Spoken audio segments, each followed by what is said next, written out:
This program is in continuation to the Environment Day program. As it was spoken here, every year, 5th of June, globally, Environment Day is celebrated. But this was the day when the first global summit on environment was held in 1972 at Stockholm. And since then, UN General Assembly resolved to celebrate the day just to aware the global society.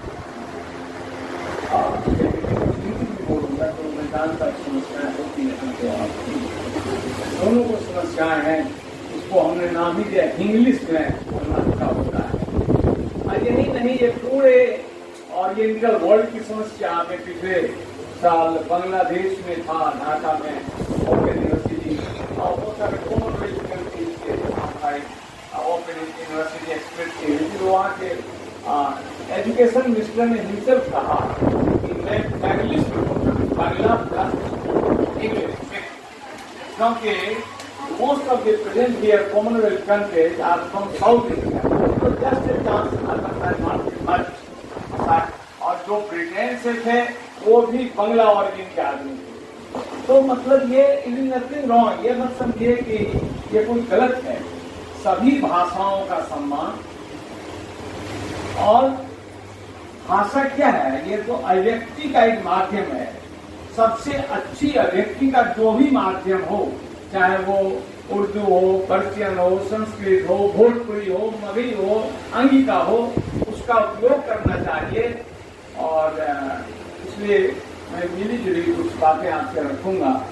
आपने मुझे बुलाया और भली छोटा है, दिल और आयतों का मुझे बहुत बड़ा लग रहा है। और ये फेस्टिव लोग मैं जो देख रहा हूँ, ये फेस्टिव लोग और आप बहुत सारे कार्यक्रम आयोजित करते हैं। नॉर्मली ये क्या है कि एनवायरमेंट डे का कार्यक्रम हुआ, नेक्स्ट डे प्रोग्राम हो गया, पुरस्कार कुछ दे दिए गए। वो कार्यक्रम में मैं एक बड़े संस्था को जानता हूँ, इस वर्ष उन्होंने मुझे 1 दिन या 2 दिन पहले बुलाया कि एनवायरमेंट डे का कार्यक्रम सर आप आ जाए। हम क्या क्यों इतना पहले बुला रहे भाई, और डे का नहीं सर आप और भी बहुत व्यस्त रहते हैं, तो आज मैं बुला लेता हूँ, आप लोग पहले आ जाते। तो हम उनके कहने पे चले गए। बाद में मुझे पता चला उस दिन वो छुट्टी लेकर कहीं घूमने जाने वाली, क्योंकि हेड की संस्था के अब थीम कह दिया था, समझ गए महिला थे, सॉरी नाम तो नहीं बता सकते। तो हमको वहाँ के लोगों ने बताया कि मैडम ने, मुझे बहुत बुरा लगा, मैंने मैडम से पूछा भी भाई यू चीटेड मी एनवायरमेंट देखे। तो ऐसा नहीं है, आपको पूरा मार्च जून से लेकर आज तक इस कार्यक्रम को 1 जुलाई से वृक्षारोपण का कार्यक्रम चला रहे हैं। अभी वन महोत्सव का भी मौसम है, इसलिए ये बहुत अच्छा है कि सिर्फ आप बच्चों को पुरस्कृत नहीं कर रहे हैं, बल्कि एक कंटिन्यूटी अवेयरनेस प्रोग्राम भी चला रहे हैं। और वन लगाना, आज नहीं लगाएंगे वन, तो कई लोगों ने जो कहा बिल्कुल सही कहा कि बहुत संकट का दौर आ रहा है। हम आप समझ रहे हैं, पढ़े लिखे लोग समझने लगे हैं कि we are counting shock of the biodiversity day. बहुत जल्दी विकट संकट आ रहा है।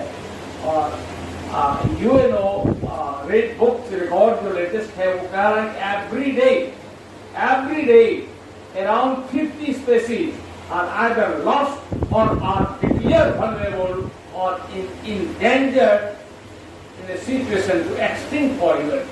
50, जिसमें मैक्रो बहुत सारे हैं, लेकिन 50 जीव अगर प्रतिदिन पृथ्वी से अलविदा हो रहे हैं या अलविदा के दस्तक दे रहे हैं, उनका संकट तो आप समझ सकते हैं। कहावत है, जहां काम आवे सुई क्या करे तलवार।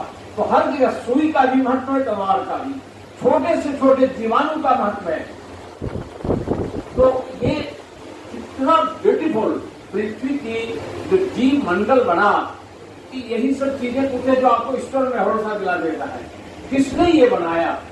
इतनी खूबसूरती से सूक्ष्म जीव, बड़े से बड़े, और काउंटर बैलेंस।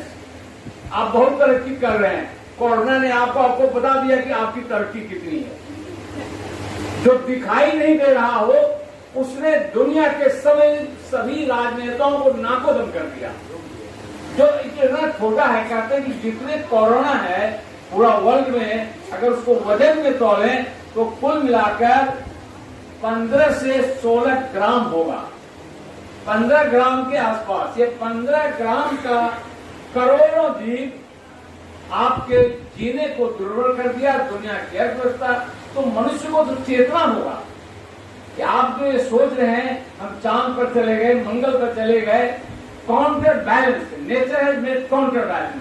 आप इसके साथ खिलवाड़ करेंगे, ये आपके साथ खिलवाड़ करेगा। एक खासकर मैं विद्यार्थियों को कहूंगा, एक किताब है, पढ़ें आप, साहित्य में मिलेगा, human impact on ecosystem by O'Hare and Tivy, TIVY, both are Russian author, O'Hare and TV. उसमें बहुत सारी बातें लिखी है, लेकिन 2-3 बातें मैं आप रखूं। उन्होंने कहा है कि man is the most greedy species on the planet, most dirty species on the planet. सबसे लोभी और सबसे गंदा जीव मनुष्य पृथ्वी पर। ये वह जीव है, पंछी को उन्होंने कहा कि मच बेटर, वो अपने नेस्ट को, घोंसले को कितना साफ सुथरा रखता है। और हम अभी कह रहे थे, अभी तो कह रहे थे प्लास्टिक का लिया फेंक दिया है। आपको मालूम है, आप ठीक कह रहे थे, ये जो मवेशियों का, केरल के लगभग आधे हाथियों को कॉन्स्टिपेशन की बीमारी हो गई है, कब्जियत की बीमारी। आपको कारण पता चला है कि वो जो वहां तो बहुत सारे पहाड़ी तीर्थ स्थल हैं, तो लोग ऊपर जाते हैं, आते हैं, प्लास्टिक फेंकते हैं। हाथियों को जंगल कहाँ मिल रहा है, जंगल का तो अकाल हो गया है, तो वो उसको खा लेते हैं। और इसलिए उनको वो तो डिग्रेड करेगा नहीं, डिकम्पोज करेगा नहीं, जब वो कॉन्स्टिपेशन है, बिकम अ कॉमन डिजीज। तो इतने बड़े, तो मनुष्य क्या कर रहा है? आज ही मैं किसी समाचार पत्र में पढ़ रहा था, प्रति वर्ष 1 अरब टन धूमकण आसमान में जा रहा है। तो वर्षा जब होती है तो नीचे बैठ जाता है, लेकिन 1 अरब टन जा रहा है। इसका जानते हैं कितना खतरनाक? 50 वर्षों के बाद सूर्य की साफ किरणें भी दिखाई नहीं देगी अगर इसका नियंत्रण नहीं हुआ, क्योंकि ग्रीन हाउस इफेक्ट अलग हो रहा है, स्मोक डस्ट जा रहा है। ये सब मिलकर एक इनविजिबल कवर बना देगा और धूप कम आ रही है, गर्मी अधिक आपको अनुभव होगा। क्योंकि आप जानते हैं गर्मी का सेंसिटिविटी ऑफ ये हीट कैसे होता है? से ये आपका जमीन गर्म होता है, धूल कण गर्म। तो अभी तो जमीन गर्म होता है तो हमारी सेंसिटिविटी होती है, इसको सेंसेबल हीट हम कहते हैं अंग्रेजी में। सेंसेबल हीट, सीधा रोशनी उतना हीट नहीं देता है, sensible heat when the objects become warm. और जब आसमान में लोअर एटमॉस्फेयर में 500 मीटर की ऊंचाई की बिलो दैट धूल भर जाएंगे और वो जब गर्म होगा तो आप समझ रहे हैं उससे रिफ्लेक्शन कितने बाद में होगा, इतना समय लगेगा। रात दिन एसी क्या करेगा? कुछ नहीं करेगा। ये मनुष्य के विनाश का दौर आ रहा है। 1919 ईस्वी में ही एक साइंटिस्ट, एक ग्रेट टेलर, उन्होंने लिखा था the time has come to stop and go, the time has come to stop and go determinism development for the policy. Stop and go, रुको और जाओ, नियतिवाद, रुको और जाओ, नियतिवाद को विकास का आधार बनाना होगा, नहीं तो विकास के नाम पर विनाश का आना निश्चित है। विकास के नाम पर विनाश का आना निश्चित है। लोगों को ये कहा कि कोई डेवलपमेंट प्रोग्राम शुरू करें, स्टॉप, तो पहले रुक जाइए, उस पर विचार कीजिए प्रहार करने के पहले, और विचार कीजिए इसका लाभ। आज हम लोग कर रहे हैं, इन्वायरमेंट असेसमेंट प्रोग्राम चला रहे हैं, गवर्नमेंट की भी कमेटियां हैं, तो रुकें और सोचें इस नदी पर बांध बनाने का क्या क्या परिणाम हो सकता है। एंड गो, पहले सोच लें, विचार कर लें, तब उसे लागू करें। ये नहीं लागू न करें, लेकिन आप ये देखें, इसका गुना भाग निकालें कि प्रकृति का कितना बर्बादी है, हमको कितना लाभ है, दोनों में बैलेंस क्या आता है। एंड देन गो टू, लेकिन हर हालत में निरंजन का नियति मतलब प्रकृति हर हालत में विकास का सबसे बड़ा मानदंड प्रकृति का सम्मान होना चाहिए, और वो नहीं करेंगे तो विनाश आपको आके रहेगा। तो इसलिए आप इतना लंबा कार्यक्रम चला रहे हैं अवेयरनेस का, इसके जो कहते हैं को वाल्मीकि ऋषि मूर्ख थे, डाकू थे, तो राम नहीं जपने थे, राजा से मरा से राम जपने थे। तो आप नहीं भी प्रकृति को चाहते, 20 दिन 25 दिन का प्रोग्राम स्वप्न में देखने लगिएगा, नहीं वृक्ष लगाना चाहिए। ये कार्यक्रम प्राचार्य साहब ने और हमारे संस्था ने बढ़िया चलाया। जोचाल जी का भी आप इसकी चर्चा करते हैं तो कार्यक्रम की सफलता सार्थक है। और ये पोस्टर कम्पिटिशन, क्विज कम्पिटिशन और सिस्टम विकास चलाए तो वंडरफुल टूल, या तो wonderful tool to communicate the society, to make the society aware and to bring awareness among the student and the college community। ये बहुत ही खास करके पोस्टर कॉम्पिटिशन बेहतरीन माध्यम है। Silently you are telling everything, silently without opening your lips, बिना बोले बिना कुछ कहे आप सब बात कर देते हैं। इससे बढ़िया तो बीच में तो कम से कम बोलना पड़ता है, या तो बोलना ही नहीं है। और बहरे अंधे गूंगे सभी प्रतिभा का प्रदर्शन करते हैं। ये ऐसी कला है। क्विज कॉम्पिटिशन और पोस्टर कॉम्पिटिशन और सारी दुनिया में हमारी इंटरनेशनल जोग्राफिकल यूनियन है, तो इंटरनेशनल हर 4 साल में, तो हम लोग उसमें एक दिन का एक सेशन, सेकेंड हाफ सेशन ही रखते हैं poster competition. And every year different themes are given. Normally we select theme related to environment, तो अभी एनवायरमेंट की सबसे बड़ी समस्या बढ़ता आ रही। और कभी झारखंड के मुख्यमंत्री ने अनाउंस किया था, आपने पढ़ा कि नहीं समाचार, कि जो व्यक्ति अपने प्रांगण में शहर में एक वृक्ष लगाएगा उसको मंथली हम 5 यूनिट फ्री बिजली देगा। ये तो जागरण का सरकारी तरफ से प्रोग्राम है। अब इसको आप चुनावी प्रोग्राम कहिए, जो कहिए, लेकिन एक अच्छी इनिशिएटिव है, प्रशंसा करनी चाहिए। और देखिए हिंदुस्तान में तो परंपराएं इसकी इतनी मजबूत विरासत है। क्या जानते हैं जनजातियों को, उनके यहाँ खासकर ये संथाल जनजाति में 2 फेस्टिवल बड़े महत्वपूर्ण, देवता सरना और शालिग्राम। ये कौन देवता है जनजातियों का? शालिग्राम पीपल का वृक्ष होता है, पीपल के वृक्ष को शालिग्राम की पूजा करते हैं। और हमारे यहाँ शालिग्राम विष्णु का प्रतीक है। तो शालिग्राम यानी वृक्ष पीपल, विष्णु कौन है? पालनहार, उसका प्रतीक है। और पीपल के विषय में बता दें, लाइफ साइंस सेंटर और ट्रॉपिकल हेल्थ इंस्टीट्यूट कलकत्ता का स्टडी है, जिसको इंटरनेशनल मान्यता दी है कि 50 साल का पीपल का वृक्ष, 50 साल का अगर कोई पीपल का एक वृक्ष है तो उसकी कीमत टर्म ऑफ वैल्यू 50 लाख रुपया है। वो 50 लाख रुपया कीमत है।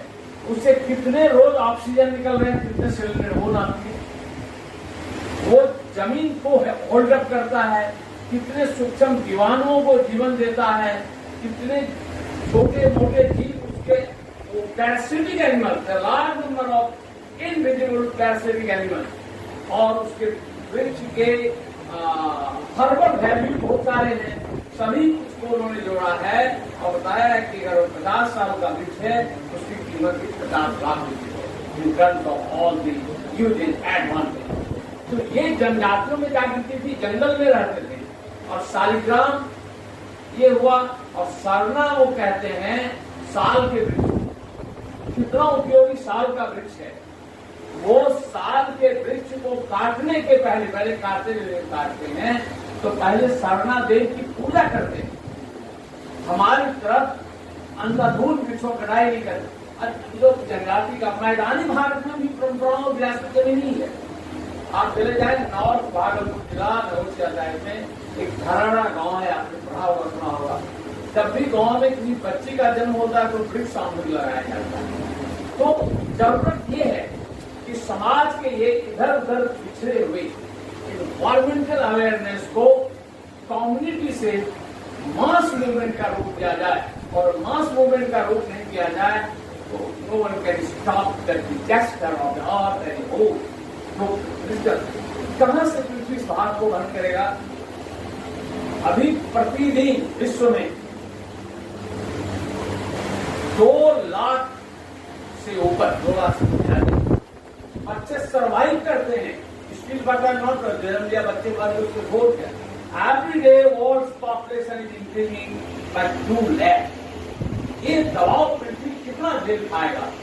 प्रतिदिन 64 square kilo per day, I am talking per day, 64 square kilometre green area is destructed, damaged, cut off for built-up area।